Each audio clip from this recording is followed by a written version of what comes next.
So, there's this friend of mine who always avoids paying for meals. Every time we go out, she conveniently leaves without paying, and I end up covering the bill all the time. Once, she invited me to a hotel and suddenly told me to pay $1,500 for our stay.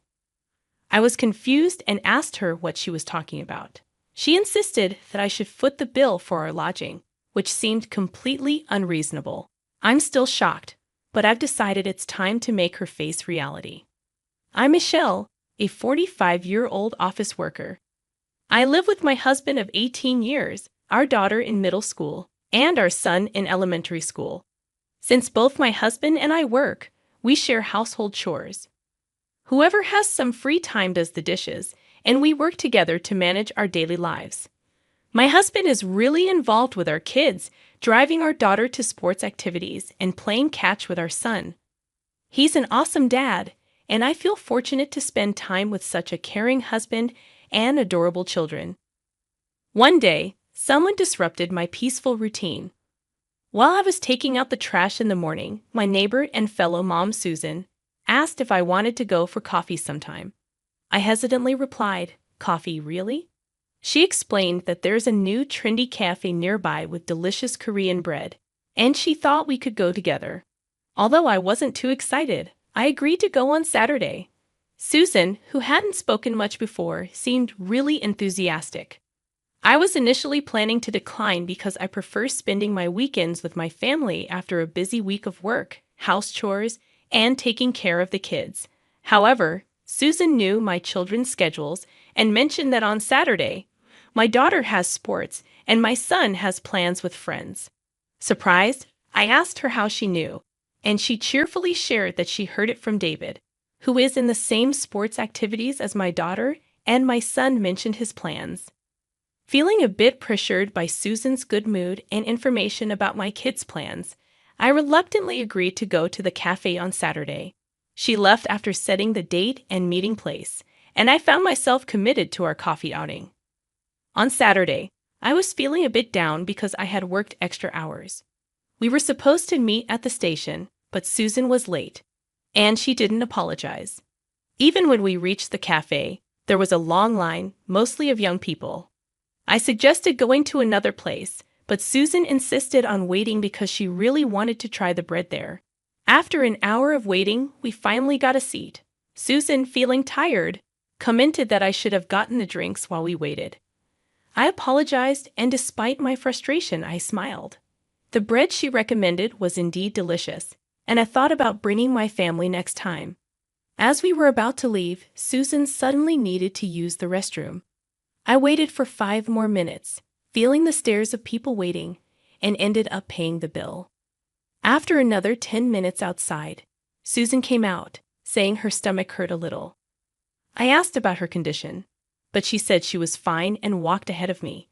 Trying to talk, Susan cut me off and insisted I choose a drink. Even when I declined, she pushed me to pick something. I chose tea, and she said it's on her, looking satisfied. I thanked her, but I couldn't help feeling uneasy. I wondered if she thought this covered the cost of coffee and bread. I didn't feel comfortable asking her to pay directly. As we arrived at the station, Susan quickly went home, saying she had something to do. After that, every time Susan invited me for tea, she never paid for it. Not only that, she kept asking about my family's activities from other people. On weekends, she left her kids with her in-laws and went out with friends, hardly being at home. Recently, she even left her kids with us to go out drinking on weekday nights. She checked when we would be home, brought her child before dinner, and said, "Take care of my child too." The kid enjoyed eating with us, but it was a burden for the adults.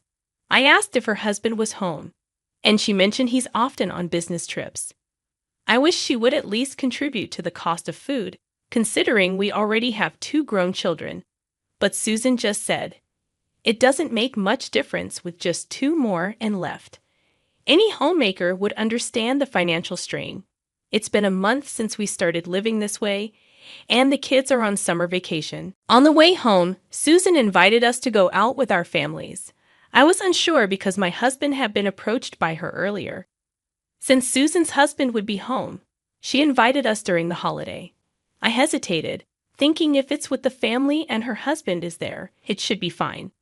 My husband mentioned it to the kids, and they seemed excited. We agreed, and Susan and I decided on the time and place. On the day of the outing, her husband couldn't make it due to a sudden business trip. It would be just Susan and her 2 children. We followed behind in our own car to a rental campground with cottages, planning to stay overnight. While we prepared the barbecue, the kids were already playing. Once everything was ready, we started grilling the meat. We ordered food for 10 people, including 2 extra servings since Susan's husband couldn't make it. We ended up with 3 extra servings, and I was worried it might be too much. Breakfast is always the kids' favorite, but during summer break, figuring out lunch and dinner can be a bit of a hassle.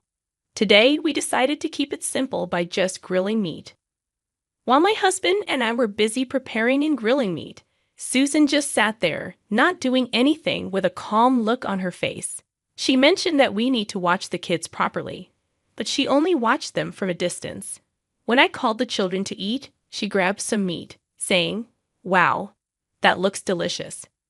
We were surprised, and Susan suddenly realized, "Oh, is this for the children?" I wanted to give it to the kids first, but since we were grilling more, I thought it would be okay. The kids looked disappointed, expecting an apology from Susan, but she just laughed and said, "You better eat quickly, or I'll eat it all up." My husband and kids were shocked. Then Susan ate even more meat than the growing children.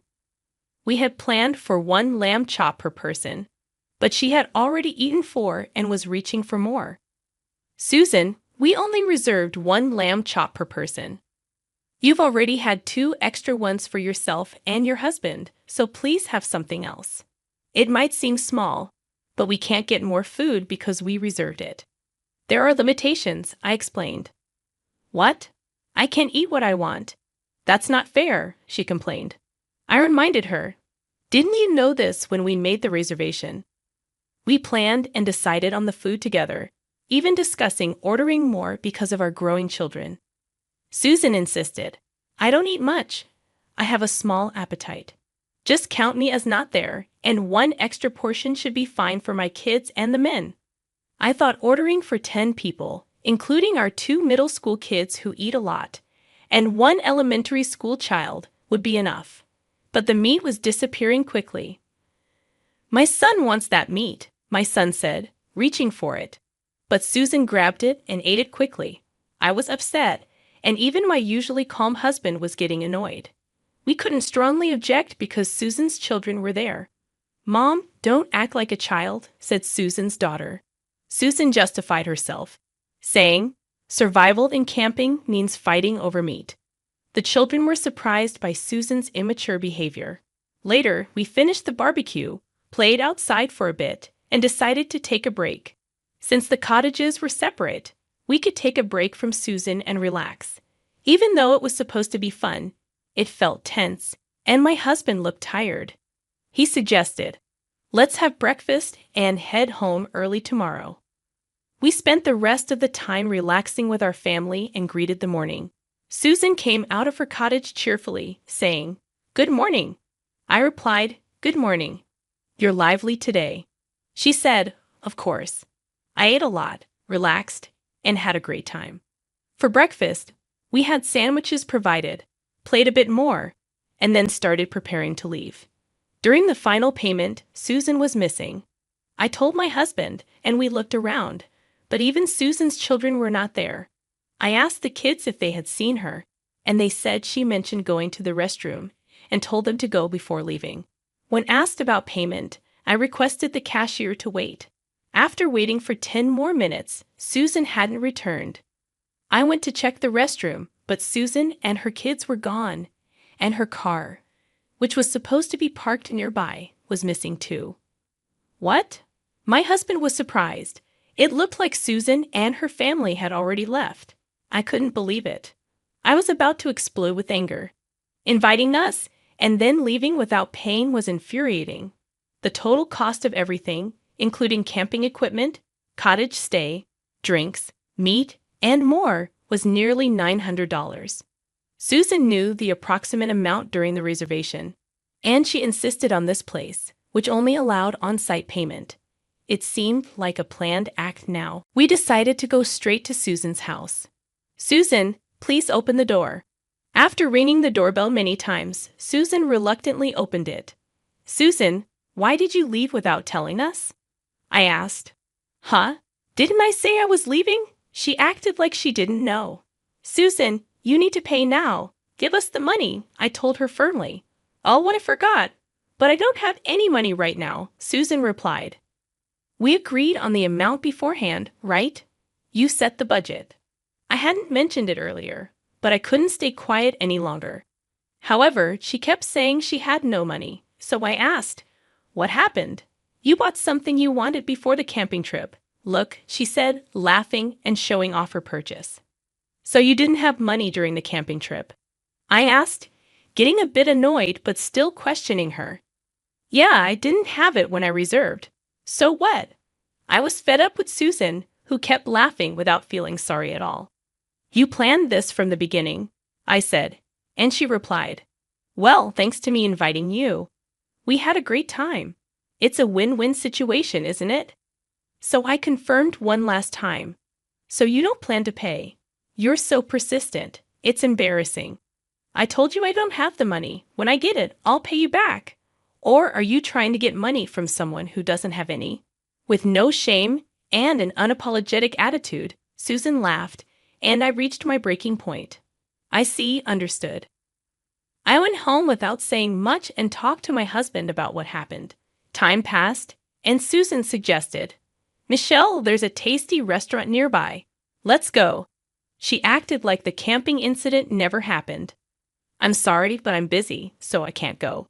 I had been saying no to Susan's invites for a few months, getting impatient. Susan came up to me looking angry, saying, "Are you avoiding me? Still upset about the camping thing? A few hundred or a few $1,000s, it doesn't matter. I can't believe you'd avoid someone over that, even if it were a lot more." She ranted, really upset and talking fast. "Is that so, Susan? Let's plan a trip to an inn next time." I suggested going on a trip. "Huh? Oh, sure, you planned it.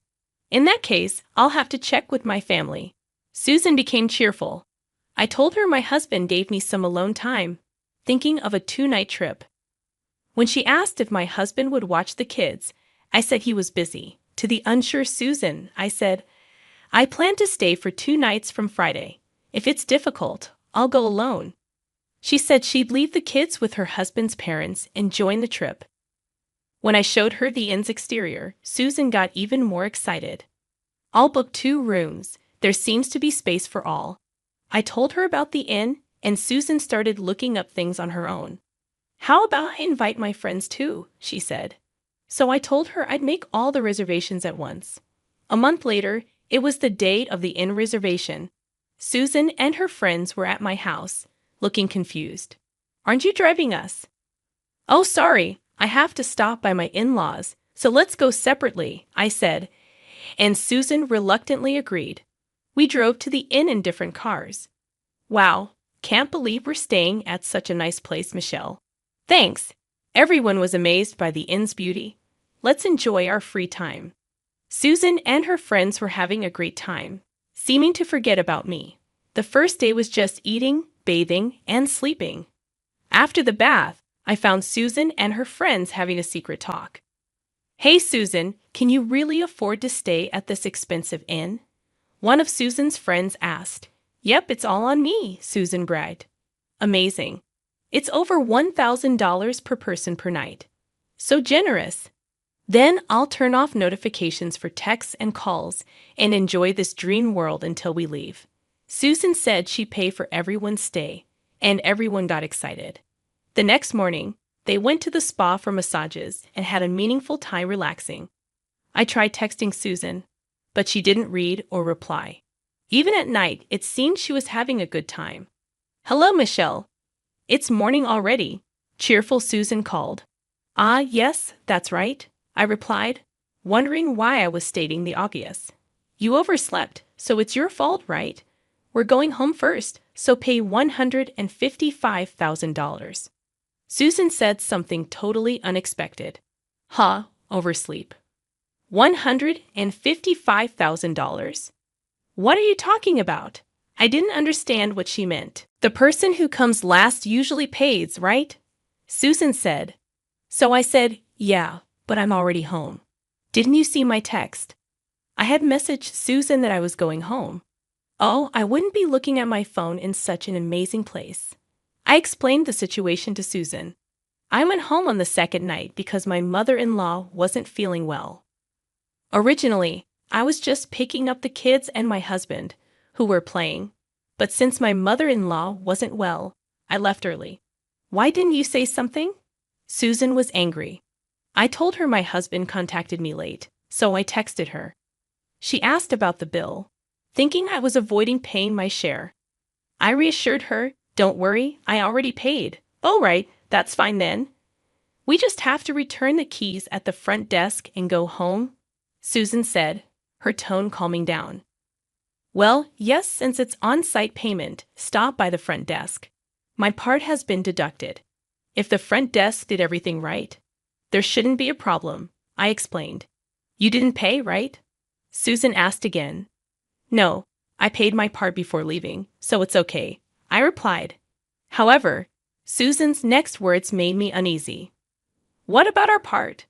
With this question, I was sure Susan intended to make me pay. Please pay for yourselves. I heard after the bath at Susan, you were going to pay for your friends, right? Oh, well, that's...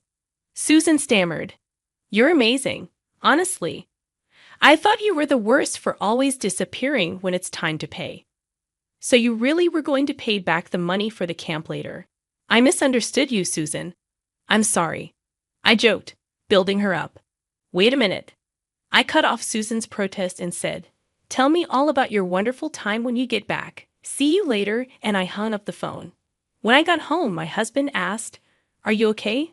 I smiled and said, yeah, I'm fine. Susan and the others had a great time. Later, Susan, who had promised to pay, somehow managed to use several credit cards. When Susan came back, she looked really bad, unlike when she left the inn. I never planned to pay, she yelled as she went home. According to what the kids heard from Susan's kids, her husband, back from a business trip, scolded her a lot. You have to earn and pay that big amount of $155,000 yourself, he said. She seemed to start working part-time. For Susan, who used to be lazy, leaving housework and childcare to others, it must be tough. She's working so hard that she has no time to rest, both physically and mentally. I don't get invites from Susan anymore, and I don't have to take care of her kids. I've been able to have a peaceful daily life. On holidays, I can spend time happily with my family, and that makes me very happy.